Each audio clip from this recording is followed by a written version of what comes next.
ကဲတစ်ဖက်တလန်းကနေပြီးတော့ဆီယမလေးတွေကလည်းအကြောင်းနေမှာဆိုရင်သူ့လုံးနဲ့သူမအားကြဘူးလေတချီကလည်းပဲ English speaking ကိုများသောအားဖြင့်အထူးပေးပြီးသင်တာဖြစ်တဲ့အတွက်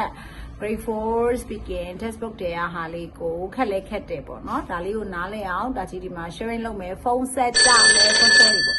ဖုန်း short လေးဆက်ကြ Hello Hello may I speak to Gigi May I speak to Gigi တဲ့သူက Gigi နဲ့ပြောချင်တယ်တီချီက Gigi လုပ်လိုက်မယ်နော်အဲ့ဆိုတော့တီချီကလေ Gigi ဆိုဟဲ့ငါပါဟဲ့ Gigi ပါဟဲ့ This is Gigi ခုဘသူပြောနေရလဲ Who is calling please Hey Gigi this is Duka tomorrow is my birthday I will have a party at home I would like you to come Oh သူကဟာ Oh my gosh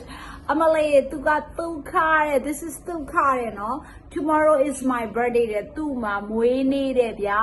မွေးနေ့ရှိတဲ့နော်ပြီးတော့လဲပပလေးတို့သိစေချင်တာ HAV have ဆိုလို့ရှိရင်မွေးနေ့တွေ party တွေ picnic တွေကျင်းပလို့ရတယ်သူဘယ်လိုပြောလဲသိလား I will have a party at home နဲ့သူ့အိမ်မှာပါတီရှိတဲ့မွေးနေ့မို့လို့တဲ့ဘသူမဆိုပြောတယ်လေဒီလိုမျိုးကတော့ကြိုက်တယ်လေဟုတ်တယ်မလားအဲ့နဲ့ तू ကပြောတဲ့ခါကျ तू ကမဲအဲ့ဒီမှာခတ်သွားတာ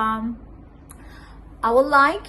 you တဲ့နင်ကိုတဲ့ to come နဲ့လာစေခြင်းနဲ့တဲ့အဲ့ဒါ grade 4နဲ့မရသေးဘူးเนาะအရင်ငယ်သေးတယ်ဆိုတော့ဒီချက်ဆိုရင်လည်းပပလေးတို့ကို I would like